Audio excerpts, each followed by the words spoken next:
Halo, salam dan memberi.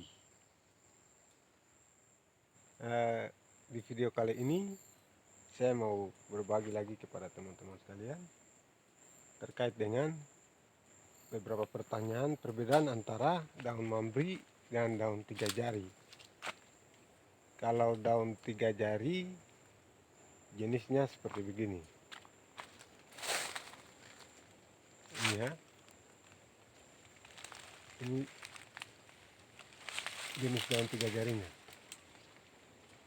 Dapat dilihat, ini tiga jari dia berbentuk seperti tiga jari.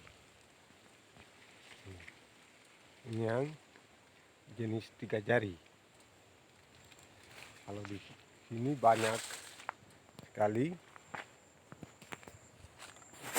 daun tiga jarinya, dapat dilihat. Ini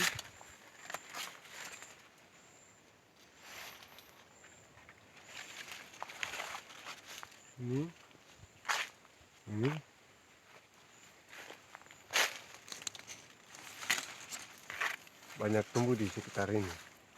Ini lihat aspal, kita tinggal stop dengan motor, langsung tinggal dapat daun tiga jarinya. Ini yang jenis tiga jari.